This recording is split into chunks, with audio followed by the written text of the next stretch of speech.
சூரிய ஒரு இடத்துல மூத்திரம் அடிச்சிருக்கான், நடிக்கவே முடியுது. அந்த மாதிரி வாழ்ந்திருக்கான்.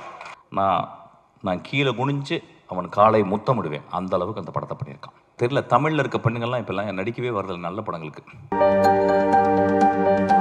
இவருடைய சினிமா பார்வை ரொம்ப டிஃப்ரெண்ட்டானது.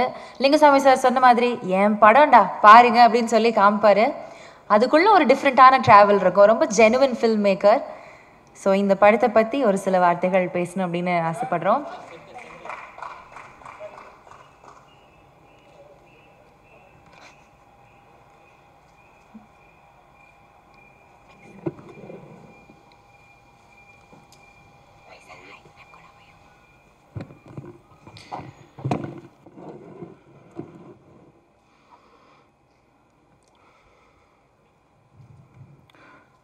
இந்த நூற்றாண்டின் மிகப்பெரிய எழுத்தாளர் என்று சொல்லப்படுகிற காப்ரியல் கார்சியா மார்கோஸனுடைய ஒரு கதை, அவருடைய கலெக்டட் ஸ்டோரிஸ்லேயே மிகச்சிறந்த கதை. இந்த உலகத்தின் மிகச்சிறந்த கதையில் ஒரு 10 கதையில் அதையும் சொல்கிறாங்க. அதுக்கு பேர் ஆங்கிலத்தில் வந்து டியூஸ்டே சீஸ்டா, அதாவது ஒரு செவ்வாய்க்கிழமையினுடைய மதிய தூக்கம் அப்படின்ற ஒரு கதை. வந்து ஒரு தாயும் அவருடைய குட்டி குழந்தை, ஒரு 6 வயசு 7 வயசு குழந்தை, ஒரு ஊருக்கு போகிறாங்க. அந்த ஊரில் போயிட்டு ஒரு சர்ச்சில்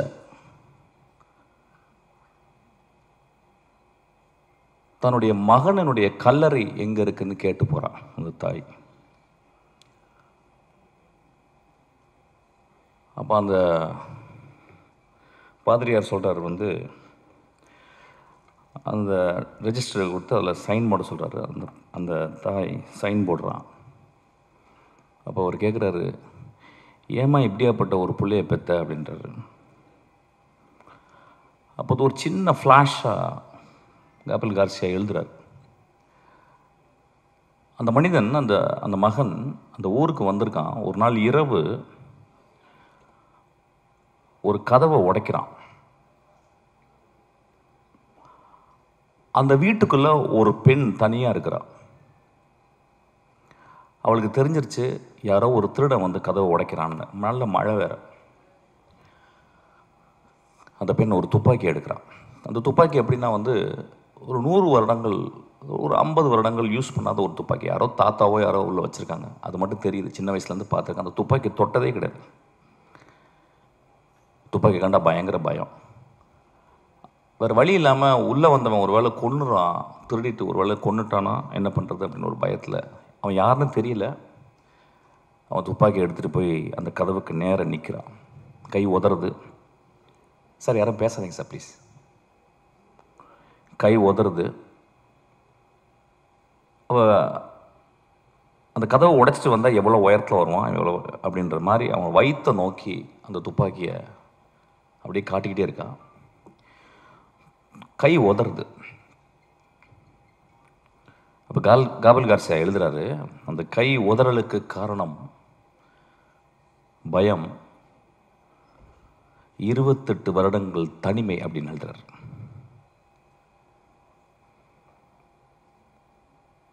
அதுக்கப்புறம் அவங்க கையெழுத்து போடும்போது அந்த கேள்வி கேட்குறேன், இந்த மாதிரி புள்ள ஏன்பா பெத்தன்னு கேட்கும்போது தாய் சொல்கிறான், என் புள்ள ரொம்ப நல்ல புள்ளன்றான்.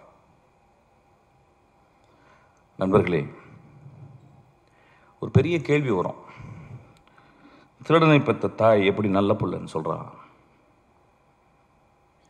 அப்படின்றது நீங்கள் அந்த கதையை படிக்கணும். ஒருவேளை தாய்க்கு எல்லா குழந்தைகளும் நல்ல குழந்தைகள் தான் நினைக்கிறேன். இந்த சமூகம்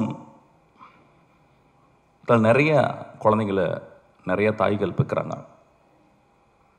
எல்லா தாய்களுக்கும் தன் மகன் அல்லது அந்த ஆண் நல்லவனாகவே இருக்கிறான்.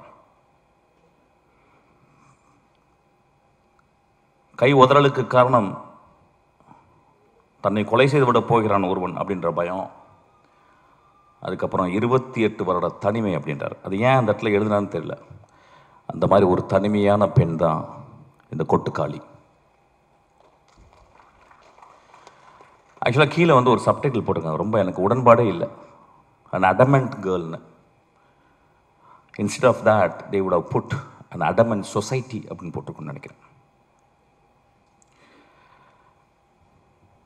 இந்த சென்னையில் வந்து கிட்டத்தட்ட வந்து ஒரு ஒரு 95 விழுக்காடு 96 விழுக்காடு வந்து இங்கே இருக்கவங்க எல்லாருமே கிராமத்துலேருந்து வந்தவங்க, என்ன உள்பட. இங்கே வந்து முதல்ல மனப்பாடம் பண்ணுறது பஸ்ஸு நம்பர்களை, இப்போ யாரும் மனப்பாடம் பண்ணுறதில்ல. அதுக்கப்புறம் பீச்சுக்கு போகிறது, அதுக்கப்புறம் இந்த நகரத்தினுடைய உடைகள், அது பர்டிகுலராக ஜீன்ஸு, ஷூ போடுறதுக்கு வந்து கால் பழகணும், ஏன்னா கால் விரல்கள் விரிச்சுக்கிட்டு இருக்கும். இதெல்லாம் சேர்ந்து ஒரு 10 வருடத்தில் நாம் வாழ்ந்த பிறந்த வளர்ந்த இடத்தை விட்டு நடமாடிக்கொண்டிருக்கும் இந்த நகரத்தில் நாம் ஒரு நகரவாசிகளாகவே வாழ்ந்து கொண்டிருக்கிறோம். இங்கே வந்தோடனே வேறு ஜாதிகள் மறக்கப்படுகிறது, மதங்கள் மறக்கப்படுகிறது, நம்மளுடைய குற்றங்கள் மறக்கப்படுகிறது, நம்ம நல்லதெல்லாம் மறக்கப்படுகிறது. இங்கே பக்கத்தில் இருக்கவன் வந்து ஒரு நெய்பர் தான், ஒரு அண்டை வீட்டுக்காரன் தான். இங்கே யார் தாய் தந்தையா யாருமே பழகிறது கிடையாது. ஒரு கிராமம் அழிக்கப்படுகிறது. ஏதோ ஒருவன் அந்த கிராமத்திலிருந்து வெளியே வராமையே இருந்து கொண்டு இந்த கிராமத்தின் மூலம் இந்த உலகத்தை பார்க்கும் ஒரு தகுதி படைத்தவனாக, ஒரு மகா கலைஞனாகவே இருக்கிறான். ஏன்னா அவனுக்குள்ளே எப்பயுமே அவனும் ஜீன்ஸ் போட்டு அவனும் ஷூ போட்டாலும் அவன் வந்து ஒரு என் கிராமத்தில் இருக்க வேல்யூஸ் தான் இந்த உலகம். காப்ரியல் கார்சியா மார்க்கோஸ் சொன்ன அந்த கிராமம்தான் என்னுடைய கிராமமும் இந்த கொட்டுக்காளி வளர்ந்த கிராமமும் நம்புகிறான். அந்த கிராமத்தை விட்டு அவன் கடைசி வரைக்கும் வெளியே வரதே இல்லை. ஏன்னா அவனுக்கு அது ஒரு பெரிய முழுமையாக தெரியுது. அப்படி முழுமையாக தெரிந்த தமிழ் ஆளுமையில் பாரத ராஜாக்கு அப்புறம் நான் வினோத்தை சொல்வேன்.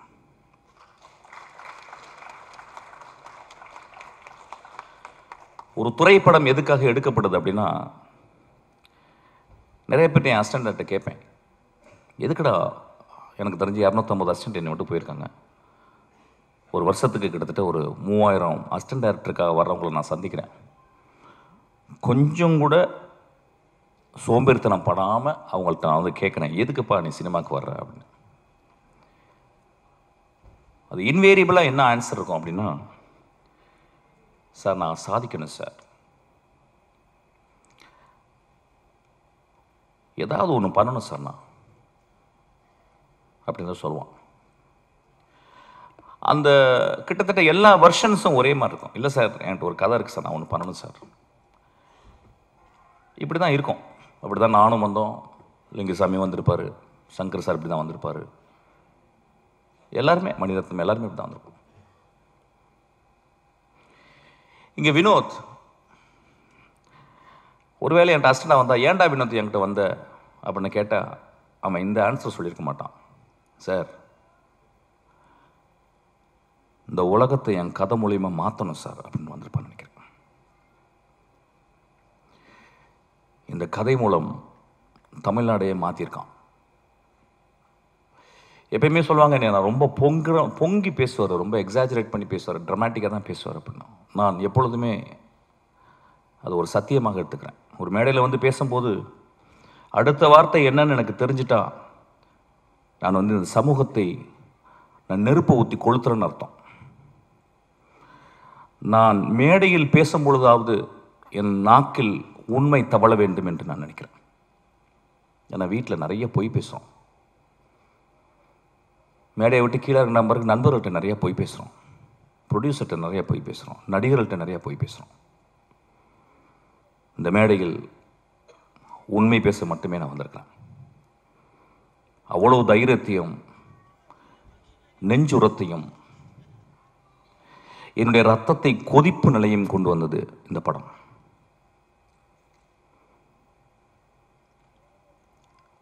இந்த படம் வந்து நிறைய படம் வரும்போதெல்லாம் நான் நிறைய பேசியிருக்கேன்.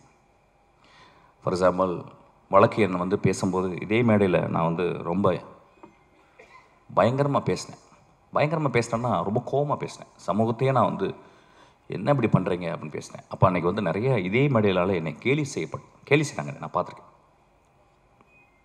ஏன்னா ஒரு பாலசக்திவேல் எப்படியாப்பட்ட டேரக்டர்னு எனக்கு தெரியும், நிறைய பேருக்கு லிங்குசாமிக்கு தெரியும். ஒரு 3 படத்தை எடுத்துட்டு அந்த படம் ரிலீஸ் ஆகலன்னு உட்காந்துருக்கான் ஒரு கலைஞன், மகா கலைஞன். அவன் எப்படியாப்பட்ட கலைஞன்றது ரொம்ப பக்கத்தில் சேர்ந்தவங்களுக்கு, அவன் படங்களை நேசித்து பார்த்தவங்களுக்கு மட்டும்தான் தெரியும்.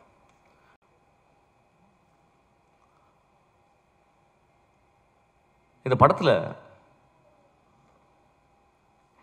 இது எதுக்கு கொட்டுக்காளின்னு வச்சான்னு தெரியல, எனக்கு நிறைய மீனிங் என்னமோ போகுது.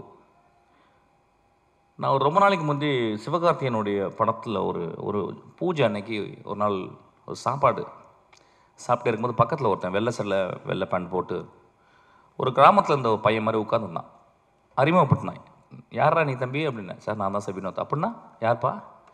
இல்லை சார் நான் வந்து கூழாங்கல். அப்படியே ஆமாம் ஏதோ பேசிக்கிட்டு இருக்காங்க நான் சொல்லுவேன். சரி என்னப்பா அந்த படம் ரிலீஸ் ஆகுதா இல்லையா? இல்லை சார் ஆயிரும் சார். ஓ அப்படியா, சரி. என்ன படம் எடுக்கிற, அடுத்து என்ன பண்ண போகிறேன்? இல்லை சார் நான் ஆரம்பிச்சிட்டேன் சார். நான் சொல்கிறேன் கொஞ்சம் மெதுவாக எடுப்பான்னு வாயை எடுக்கிறேன், கொஞ்சம் மெதுவாக. இல்லை சார் நான் படம் ஆரம்பிச்சிட்டேன் நான். அப்படியே யாருப்பா மியூசிக்கு? பாருங்கள் எவ்வளோ ஒரு ப்ரோக்ராம்டு வே ஆஃப் ஆஸ்கிங் ஒரு சேட்டிங் வித் அனதர் டேரக்டர். நான் கேட்குறேன் யாரா மியூசிக்கு அப்படின்னு. அப்போ சொன்னால் யாருமே மியூசிக் இல்லை சார். எனக்கு பயங்கர கோவம் வந்துருச்சு. பெரிய மயிர் மாதிரி பேசுகிறான். நான் முறைச்சேன். அப்புறம் நான் வந்துட்டு வீட்டு ஆஃபீஸ்க்கு வந்தோடனே அசிஸ்டன்ட்ஸ் கூப்பிட்டேன். இது மாதிரி ஒருத்தனை பார்த்துட்டேன், ஒரு பொறுக்கி பையன், கருப்பாக இருந்தான், ஒரு மாதிரி இருந்தான், பெரிய மாதிரி என்கிட்ட வந்து நான் யாரா மியூசிக்குன்னு கேட்குறேன். அவன் சொல்கிறான் யாருமே இல்லை சார் அப்படின்றான். அப்படிலாம் எடுத்துடாதீங்கடா அப்படின்னு நான் ஏதோ நல்லது சொல்கிற மாதிரி என் அசிஸ்டன்ட்ஸ்க்கு சொன்னேன்.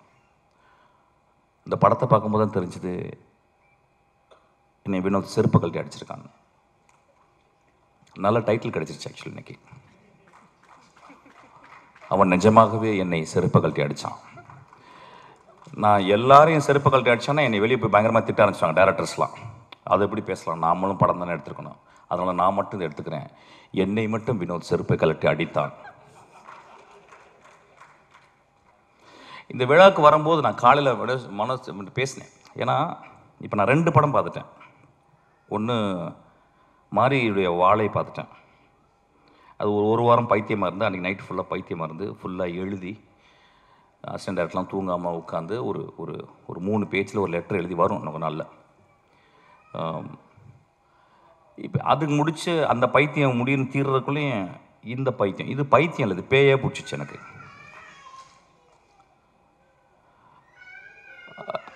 அப்போ வந்து இந்த படத்தில் வந்து அவன் ஏன் மியூசிக் டைரக்ஷன் பண்ணலை அப்படிங்கும்போது அதுக்கு ஒரு பெரிய அது வந்து ஒரு குருட்டாம்போக்கில் எடுக்கப்பட்ட ஒரு முடிவல்ல. The decision came out of his vision of cinema. அவன் எப்படி சினிமாவை ட்ரூத்ஃபுல்லாக பார்க்குறான் அப்படின்றதுக்கு ஒரு காரணம். ஏதோ ஒரு வகையில் நம்ம என்ன பண்ணுறோம், ஒரு மியூசிக் மூலியமாக நம்ம சட்டையை அயன் பண்ணிடுறோம், நம்ம திரைப்படங்களை நம்ம அயன் பண்ணிடுறோம்.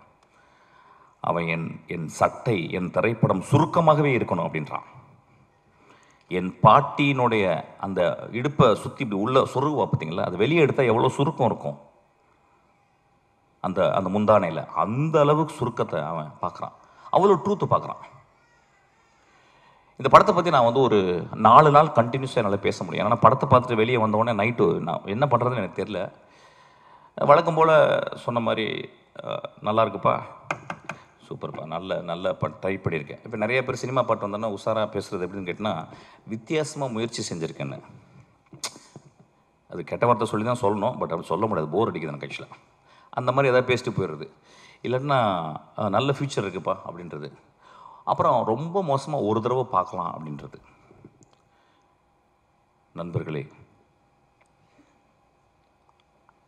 இங்கே வரும்போது யோசிச்சேன் நான் என்ன பேசணும், இந்த படத்தை நான் வந்து எப்படி மக்கள்கிட்ட கொண்டு போய் சேர்க்கணும். ஏன்னா என் லைஃப்பில் இது வந்து ஒரு பெரிய பொறுப்பாக நான் பார்க்குறேன்.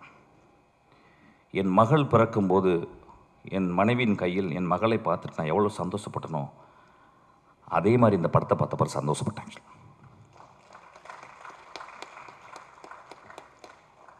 இந்த படத்தை பற்றி மக்கள்கிட்ட கொண்டு போய் சேர்க்குறதுக்கு என்னென்னா நிறைய பல்ட்டி குட்டிக்காரனெல்லாம் அடித்தாச்சு. யூஸ்வலாக நான் நிறைய பேசியிருக்கேன்.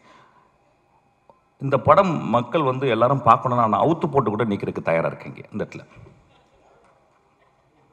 ஏன்னா அப்படி தான் உரைக்கும். கை தட்டலாமே கொஞ்சம். ஒரு குத்து டான்ஸு, நேக்கட் டான்ஸ் இங்கே ஆடலான் இருக்கு, இந்த படத்தை பாருங்க அப்படின்னு. நான் நேக்கட் டான்ஸ் ஆடி நீங்கள் பார்த்தீங்கன்னா என்ன ஆவீங்க? அதை டெக்ஸ்ட்ரா போஸ்ட் பண்ணி நீங்கள் அப்போ அந்த படத்தை போய் பாருங்கன்னு சொல்லலாம். இந்த கொடுமை எப்படின்னு கேட்டிங்கன்னா, இந்த தமிழ் சமூகத்தில் வந்து அது இந்திய சமூகத்தில் வந்து ஒரு நல்ல படத்தை பார்க்குறக்கு, நல்ல படம்னா எப்படின்னா ரொம்ப ஃபிலாசபிக்கலான கொஸ்டின் அது. ஆமாம், நான் 2 நிமிஷம்லாம் பேசலாமா? 1 மணி நேரம் பேசுகிறேன் தயவுசெய்து. இடக்கு முடக்க அதை பேசினா பிரச்சனை ஆயிரும் உனக்கு. ஓகே, நல்ல படம் அப்படின்னாவே நம்ம நண்பர்கள், நம்ம நம்ம நம்ம ரசிகர்கள், நம்ம ரொம்ப நேசத்துக்குரிய நம்மளுடைய ரசிகர்கள் என்ன சொல்லிடுறாங்க வந்து, ஓகே புரிஞ்சிருச்சு, அதாவது வந்து பாலாசக்திவேலு, மிஷ்கினு, ராமு, வெற்றிமாறன் இவங்களும் நல்ல படம் சொல்லிட்டா கொஞ்சம் பார்த்தே போவோம் அப்படின்ற மாதிரி, கொஞ்சம் யோசிச்சு போவோம். ஏன்னா சினிமா பார்க்க வர்றதே அவுத்து போட்டு ஆடுறதை பார்க்குறதுக்கு தான். சினிமாவுக்கு நிறைய பேருக்கு ஆடுறது, அதாவது இன்னும் என்கிட்ட பேசுகிறாங்க, அந்த சார் அந்த குத்துப்பாட்டு ஒன்று போட்டிங்களே சார், அது மாதிரி இன்னொன்று போடுங்க சார். நான் என்ன போட தான் செய்ய முடியும் ஆக்சுவலாக. நண்பர்களே, ஒரு மார்க்கெட்டுக்கு போகிறோம், ஒரு குழந்தையை கூட்டிகிட்டு, ஒரு பெண் குழந்தையை கூட்டிகிட்டு ஒரு கத்திரிக்காய் எடுக்கிறோம். எங்கள் அம்மா சின்ன வயசில் எனக்கு கத்திரிக்காவை எப்படி வாங்குவது அப்படின்னு சொல்லி கொடுத்துருக்காங்க. ஒரு சவுச்சவை எப்படி பார்த்து வாங்கணும்னு சொல்லி கொடுத்துருக்காங்க. ஒரு பழத்தை வந்து தட்டி பார்த்து, அந்த பழம் தட்டி பார்த்து பழுத்திருக்கான்னு பார்த்து வாங்க சொல்லியிருக்காங்க. ஆனால் நம்ம சமூகத்தில் ஒரு கலைப்படைப்பை மட்டும் வெகுஜன சினிமாவாகவே மட்டுமே பார்க்க பழகிருச்சு. இன்னைக்கு 16 வயதில் எடுத்தா ஓடுமானே டவுட் வந்துருச்சு. என் ஆதங்கத்தை இங்கே கொட்டி தீர்க்கவில்லை. இந்த படத்தை நான் மக்கள்கிட்ட கொண்டு போய் எப்படி சேர்க்கறதுன்னு யோசிச்சுக்கிட்டே இருக்கேன். இப்போ இந்த நகரத்தில் இருக்கவங்க எல்லாருமே நினச்சிக்கிறாங்க நம்ம எல்லாமே சிட்டி பேஸ்டு. அதை சொல்கிறாங்க இது கிராமத்து கதை. ஐயா, இது என் தாயின் கருவறை ஐயா. இந்த படம் என் மகளின் யோனி ஐயா. இந்த படம் பாலசக்தி சொன்னா இந்த மாதிரி படமே பார்த்ததில்லைன்னு. இந்த மாதிரி படத்தை பார்க்கவே போறது இல்லையா? இந்த மாதிரி படத்தை நான் பார்க்கவே போறதில்ல. இந்த படத்துக்கு முன்னாடி நான் என் படைப்புகள், என்னுடைய சினிமா அப்படின்றத நான் கீழே குனிஞ்சு அவன் காலை முத்தமிடுவேன். அந்த அளவுக்கு அந்த படத்தை பண்ணியிருக்கான். உங்களுக்கு ப்ரூவ் பண்ணணும்னா வினோத்தை கூட்டிங்க நின்று அவன் காலை முத்தமிடுறேன். நான் இளையராஜா காலை முத்தமிட்டிருக்கேன். நான் இளையராஜா காலை என்றைக்குமே தொட்டு கும்பிட்டதில்லை. நான் உதட கொண்டு போய் தொடுவேன். ஆக்சுவலாக 2வது மனிதனாக இளையராஜாக்கு அப்புறம் அவன் கால்களை நான் முத்தமிடுவேன். ஆக்சுவலி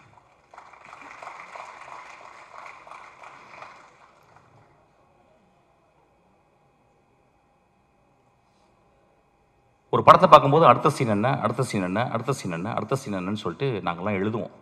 எழுதும்போது ரொம்ப கேர்ஃபுல்லாக, நான் இப்போ கூட வரும்போது என் தம்பிகிட்ட பேசிக்கினேன், ஒரு படம் வந்து நல்ல கதையாக இருக்கணும், என்டர்டெய்னிங்காக இருக்கணும், இப்போ 3வது தேவைப்படுது எக்ஸைட்டிங்காக இருக்கணும்னு சொல்லிட்டு. இந்த 3மே இந்த படத்தில் இருக்குது. என்ன ஒன்று, நீங்கள் பார்க்குறது உங்கள் பார்வையை வேறு மாதிரி வச்சு பார்க்கணும். எனக்கு தெரிஞ்சு இந்த ரீசெண்ட் டேஸில் இந்த கதைகளில் நான் வந்து இப்போ 2 கதைகள் வந்து நான் இந்த 10 வருடத்தில் திரைக்கதையில் படித்தது எக்ஸ்ட்ரானரி ஸ்டோரிஸ்னு சொல்லுவேன். ஒன்று 3 பில்பர்ட்ஸு, இன்னொன்று கெட் அவுட், ஜோர்டான் பீல்டு. அதுக்கப்புறம் இந்த கதையை சொல்லுவேன். ஏன்னா அது 3மே எப்படின்னா, ஒன்று வந்து பிளாக் ஹாரர், இன்னும் வந்து ஒரு பெண்ணினுடைய தவிப்பு, தன் மகளை பறி கொடுத்துட்டு ஒரு பெண்ணினுடைய தவிப்பு. இந்த படத்தில் ஒரு குடும்பம் ஒரு பெண்ணை வச்சுக்கிட்டு தவிக்கிறாங்க. அவ்வளவு சிறந்த மனிதர்கள் அந்த குடும்பத்தில் இருக்கவங்க. அந்த குடும்பம் பார்க்கும்போது, படம் பார்க்கும்போது அவங்க கெட்டவங்க மாதிரி தெரியும். எனக்கு ரொம்ப அந்த பெண்ணை விட அந்த குடும்பம் ரொம்ப நல்லதாக தெரிஞ்சுது.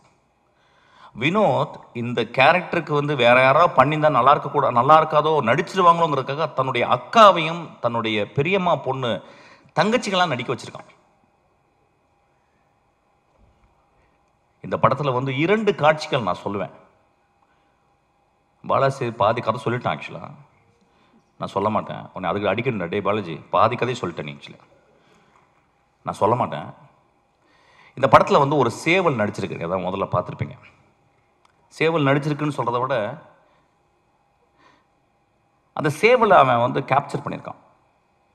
அது முதல் ஷாட்டாக நீங்கள் போட்டிருக்கான், நீங்கள் பார்க்கணும். ஆக்சுவலாக இந்த படம் சினிமாவை எப்படி பார்ப்பது, நாம் என்ன சினிமா பார்த்துக்கிட்டு இருக்கோம், அதாவது மொமெண்ட்ஸ்ன்னு சொல்லுவாங்க சினிமாவில், வந்து மொமெண்ட்ஸ்ன்னு சொல்லுவாங்க. எனக்கு தெரிஞ்ச இந்த 27 வருடத்தில் 2 மொமெண்ட் தான் நான் கிரியேட் பண்ணியிருக்கேன். ஒரு மொமெண்ட் வந்து வெட்டி போட்டவன் இடத்துல வந்து ஒரு கிழவி வந்து பூ போடுறான். 2வது மொமெண்ட் வந்து தன் மகள் இறந்து போன பிறகு அப்பாவினுடைய சிகரெட்டை வந்து குடிக்கக்கூடாதுன்னு கஷ்டப்படுறான். இந்த 2 மொமெண்ட்டும் 27 வருஷத்தில். இந்த படத்தில் 60 சீனுமே 60 மொமெண்ட்டாக பண்ணியிருக்கான். இந்த படத்தில் வந்து இயற்கையை அவன் யூஸ் பண்ணது, மனிதர்களுக்கு முன்னால் இயற்கையை அவன் யூஸ் பண்ணது. ஒருவேளை நான் பேசுறது போர் அடிச்சாலும் அடிக்கலாம், பட் பரவாயில்ல, ஏதாவது பேசுகிறேன். ஏன்னா கொஞ்ச நேரம் பேசுறதுக்கு கேட்கறதுக்கு போயிடுச்சு. மச்சான் நெக்ஸ்ட் சீன் என்னன்னு போயிருது. ஆக்சுவலாக நண்பர்களே,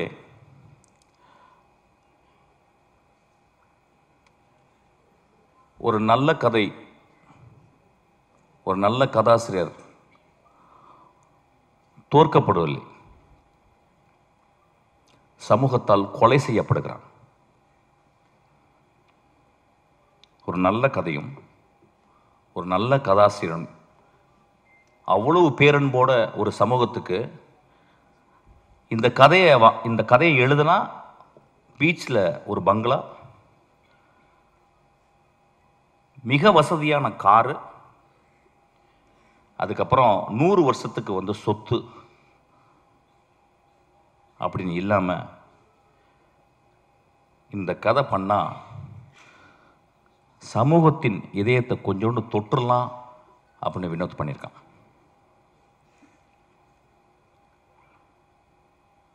இந்த படத்தை வந்து பத்திரிக்கைக்காரங்க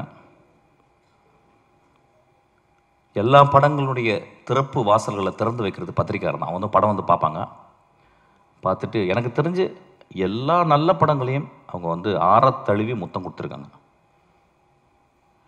இந்த படத்துக்காக வினோத்துக்கு இந்த பத்திரிக்கையாளர்கள் கோயில் கட்டணும்னு நான் கேட்குறேன். இந்த சமூகம் ஒருவேளை அவன் கொலை செய்து விடலாம், அந்த கொலையிலிருந்து தப்பிக்க வச்சது சிவகார்த்திகேயன். சிவகார்த்திகேயன் ஒரு லீடிங் ஆக்டர், கடுமையான உழைப்பாளி. சிவகார்த்திகேயனால் இந்த படத்தில் நடிக்க முடியாது, ஏன்னா ஒரு மிகப்பெரிய ரசிகர்கள் கூட்டம் வந்துருச்சு. ரசிகர்களை சந்தோஷப்படுத்துவது ஒரு பெரிய கடமையாச்சு. ஆனால் அந்த குழந்தை, அந்த பையன், நான் மிகச்சிறந்த படைப்பு பண்ணணும்னு ஆசைப்பட்டு கூழாங்கல்ல பார்த்தவொடனே, தம்பி இந்த படத்தை நான் தான் பண்ணுவேன்னு சொல்லியிருக்கான். அதுக்காக அந்த தம்பிக்கு ஒரு கோயில் கட்டணும். சிவகார்த்திகனுக்கு ஒரு குழந்தை பிறந்திருக்கு, சிவகார்த்திகனுக்கு இன்னொரு குழந்தையும் பிறந்திருக்கு, அதுதான் கொட்டுக்காளி. இந்த படத்தில் நடித்தவர்கள், அந்த அண்ணா பென் ஒருத்தர் நடிச்சிருக்கா, தெரியல தமிழில் இருக்க பெண்ணுங்கள்லாம் இப்போல்லாம் நடிக்கவே வரதில்லை நல்ல படங்களுக்கு. சார் எனக்கு 2 பாட்டு இருக்கா, 3 டான்ஸ் இருக்கா, தௌபா தௌபா தௌபான்னு அப்படின்னு ஏதாவது டான்ஸ் ஸ்டெப்பு, ஹூக் ஸ்டெப்பு வைக்கிறதுக்கு இருக்கான்னு பார்ப்பாங்க. அப்போ தமிழில் பொம்பளைங்களே கிடையாது. அப்போ இங்கேருந்து போயிட்டு பஸ் ஏறி போயிட்டு ஆனபெல்னு ஒரு சிறுக்கியை பிடிச்சிட்டு வந்திருக்கான். ஆக்சுவலாக ஒரு பேய் அரக்கி. அவள் எத்தனை வார்த்தை பேசியிருக்கான்னா 1.5 வார்த்தை பேசியிருக்கான்னு நினைக்கிறேன். ஒரு பாட்டு வர பாடிட்டா அதுக்கு அடி, ஒரே அடி சூரிய போட்டு ஒரு 1 மணி நேரம் அடி என்ன அடிக்கிறான் போட்டவளை. இந்த சமூகம் அப்படி தானே இருக்குது. ஒரு பெண் பாடக்கூடாதுல்ல. ஒரு எக்ஸ்ட்ராடனரி பெர்ஃபார்மன்ஸ். அநேகமாக இந்த வருஷத்தினுடைய நேஷ்னல் அவார்டு அந்த குழந்தைக்கு கிடைக்கணும்னு நான் வந்து ஆசீர்வாதம் பண்ணுறேன். அதுக்கப்புறம் சூரியனுடைய எவல்யூஷன் கேரக்டர் ஆர்க்கு, நான் சினிமாவில் தான் கேரக்டர் ஆர்க் பார்த்துருக்கேன். ஒரு கதையின் கதாநாயகன் ஃபஸ்ட்டு சீனில் வந்து மோசமாக இருப்பான், கடைசி சீனில் ஒரு பெரிய மகானாக இருப்பான். ஃபஸ்ட்டு சீனில் மகானாக இருப்பான், கடைசி சீனில் வந்து கொடுங்கோலனாக மாறிடுவான். இது ஒரு கேரக்டர் ஆர்க்கு. இது சினிமாவில் தான், கதைகளில் தான் நடக்கும். நிஜ வாழ்க்கையிலே சூரிக்கு நடந்திருக்கு. ஒரு கமெடியனாக உருவாகி இன்னைக்கு ஒரு உலகம் போற்றும் ஒரு நடிகனாக மாறியிருக்கான். நான் அன்றைக்கி நைட்டு இரவு உட்காந்து பேசினேன். என்னடா மகனே நீ இப்படி, எங்கடா உனக்கு ஏதாவது அருள்கிருள் வந்துருச்சா, இல்லை காதில் ஏதாவது உனக்கு ஏதாவது ஒரு அசரீரி கேட்டுச்சா?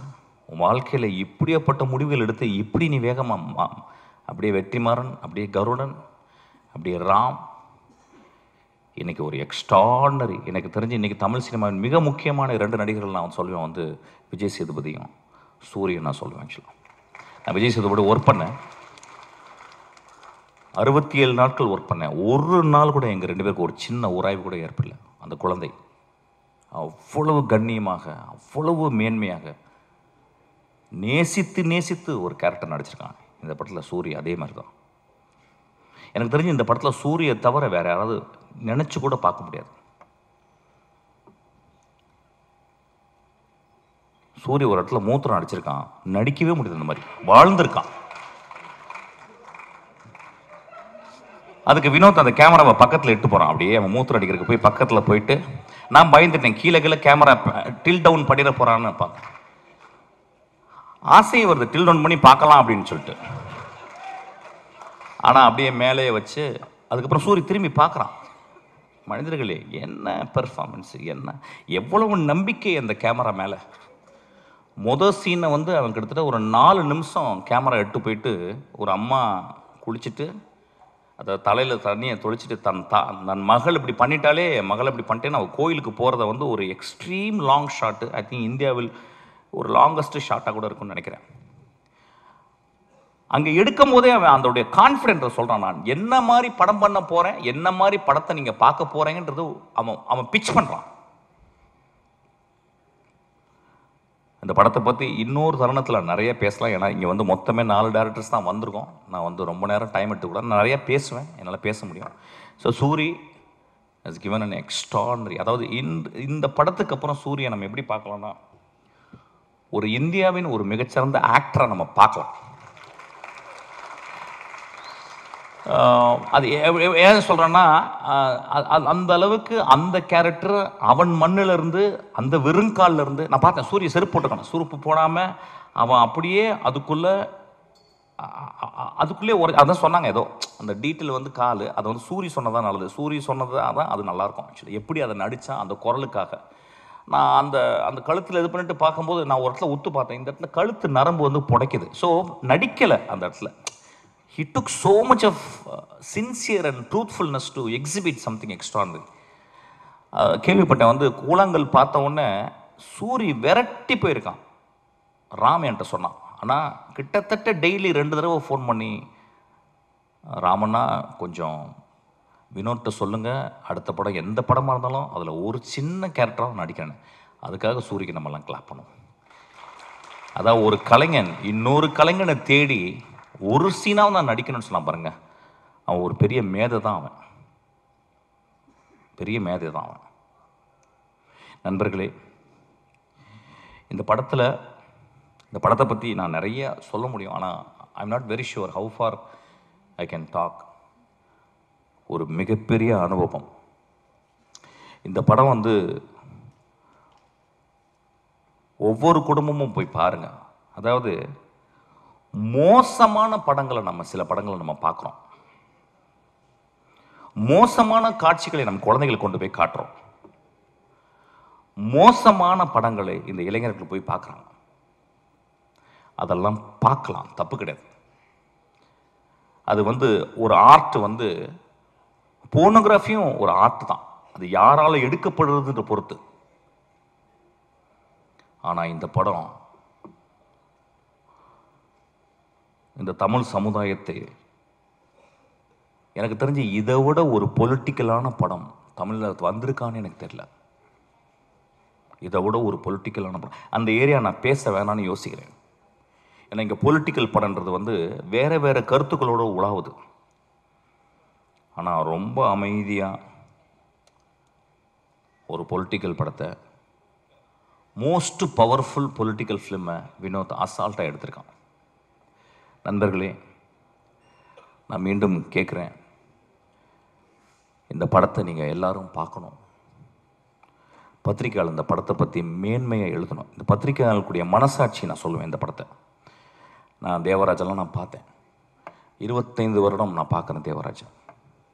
சினிமாக்காகவே வாழ்ந்து ஒரு கலைஞனாக, அதாவது ஒரு பத்திரிகையாளனாக இல்லாமல் ஒரு கலைஞனாகவே வாழ்ந்துருக்கேன். இப்போ நான் என் தம்பியை பார்த்தேன். அவன் வந்து எனக்கு குழந்தை வந்துருச்சேன்னா அப்படின்னு சொன்னான். உங்களுக்கெல்லாம் பெரிய தர்மம் இருக்குது இந்த படத்தை பற்றி. இந்த படத்தை பற்றி நான் என்ன சொல்கிறேன், நான் சேலஞ்ச் பண்ணுறேன். இந்த படத்தை பற்றி ஏதாவது ஒரு நெகட்டிவ் பேசுங்க. இந்த படத்தை கொண்டு போய் சேர்க்க வேண்டியது உங்கள் கடமை. ஐயா, இது வந்து உங்கள் தாய் மடி ஐயா. இந்த மடியை நீங்கள் தான் பத்திரமா பார்த்துக்கணும். நான் ரசிகர்கள், சினிமாவை நேசிக்கும் ரசிகர்கள், ஒவ்வொரு தடவையும் சினிமா ரசிகர்களால், அந்த தாயுள்ளம் கொண்ட ரசிகர்களால் கண்டுபிடிக்கப்பட்ட மகா ஆளுமைகள் தான் பாரதராஜா, மணிரத்னம், பாக்யராஜ், பாலச்சந்தர், பாலா, வெற்றிமாறன், ராம், பாலாஜி சக்திவேல். இவங்கெல்லாம் மகா உன்னதமான படைப்புகளை கொடுத்து மக்களுடைய அங்கீகாரம் பட்டு நீங்கள் தொட்டில் போட்டு தாளாட்டி இன்றைக்கி இவ்வளோ பெரிய ஆளாக இருக்கிறாங்க. அந்த மாதிரி தங்கத்தில் ஒரு தொட்டில் கட்ட வேண்டிய என் குழந்தை வினோத். கடைசி விவசாயி பார்த்துட்டு வந்து நான் அவ்வளவு கஷ்டப்பட்டேன். தியேட்டரில் 4 பேர் தான் இருந்தாங்க. ஒரு மகா உன்னதமான படைப்பு அது. அதுக்கு கேட்டால் என்ன சொல்கிறாங்க, ஏன் சார் ஃபாஸ்ட்டாக இல்லைன்றாங்க. ஐயா, ஏன் ஒரே நாளில் குழந்தை பிறக்கக்கூடாது? ஏன் இயற்கை 10 மாதம் ஒரு தாயை சுமக்க வச்சிச்சு? ஏன் என்னுடைய பாட்டி மெதுவாக நடந்து போகிறாள்? என் தந்தை இப்போ போன வாரம் இறந்து போனார். கை அப்படியே அவர் அந்த பாடியை குளிப்பாட்டும் போது நான் பார்த்தேன். அப்படி கையெல்லாம் சோம்பி போயிருந்துச்சு. அப்படியே அந்த குளிக்கல வைக்கும்போது நான் அப்படியே பார்த்துக்கிட்டே இருந்தேன். அந்த மண்ணை அள்ளி போடும்போது அந்த வாய்க்குள்ளே தான் போச்சு. என்னை முத்தம் கொடுத்த, என்னை பார்த்து எப்பொழுதும் புன்னகை புரிந்த அந்த வாய்க்குள்ள அந்த மண்ணு போனதை நான் பார்த்தேன். நான் பார்த்த உலகத்தில் என் வாழ்நாளும் மிக முக்கியமான ஷாட்டாக அதை நான் பார்க்குறேன். நான் சொல்கிறது கொஞ்சம் கூட வெக்கப்படல. அந்த மாதிரி ஒரு 600 ஷாட்டு, 600 ஷாட்டில் மொத்தமே 150 ஷாட் இருக்கும். உண்மையும் தெய்வத்தன்மையும் தாய்மையும் கொண்ட படம் தான் அந்த படம். தயவுசெய்து கைவிட்டுறாதீங்க. சும்மாவது போய் பாருங்கள். ஒரு சிகரெட் வந்து, ஒரு சிகரெட் பாக்கெட் எவ்வளோப்பா? சிகரெட் பாக்கெட் இன்னைக்கு கிங்ஸு தெரியாது, நீ அடிக்க மாட்டியா? நீ மனுஷனே கிடையாது. யார் எவ்வளோவா? எவ்வளோ ஒரு சிகரெட் பாக்கெட்டு? 200 ருபீஸுங்க ஒரு சிகரெட் பாக்கெட்டு. ஒரு சிகரெட் பாக்கெட்டில் 20 சிகரெட் இருக்கா? 10 இருக்கு. 10 நாள் போச்சுன்னு அர்த்தம் உங்களுக்கு. 10 சிகரெட் கொடுத்தா 10 நாள் போச்சு. நான் சிகரெட்டை நிப்பாட்டிட்டேன். இப்போ 10 நாள் ஜாஸ்தி ஆயிடுச்சு. இப்போ ஒரு குவார்ட்டரு வந்து அது 150 ரூபாலேருந்து 200 ரூபா. அது 1 வருஷம் போச்சு. இதுக்கெல்லாம் செலவு பண்ணுறோம்ல. சாமிக்கு போய் நம்ம அவ்வளோ செலவு பண்ணுறோம், அவ்வளோ உண்டியல் காசு போடுறோம், அவ்வளோ டொனேஷன் கொடுக்குறோம்ல. வினோத் தான் என் சாமி. அவன் எடுத்தது தான் வந்து கடவுள். தயவுசெய்து போய் பாருங்கள். நண்பர்களே, இந்த வாழ்க்கை ரொம்ப அலாதியானது. இந்த வாழ்க்கையில் நம்ம என்னெல்லாம் முடிஞ்ச வரைக்கும் நல்ல விஷயங்கள் பண்ணுறோம் அப்படின்றது ரொம்ப முக்கியம். அதில் ஒரு நல்ல விஷயந்தான் கொட்டுக்காலையை நீங்கள் போய் தரிசிக்கிறது. அந்த காளி உங்களை ஆசீர்வாதம் செய்வாள். நன்றி.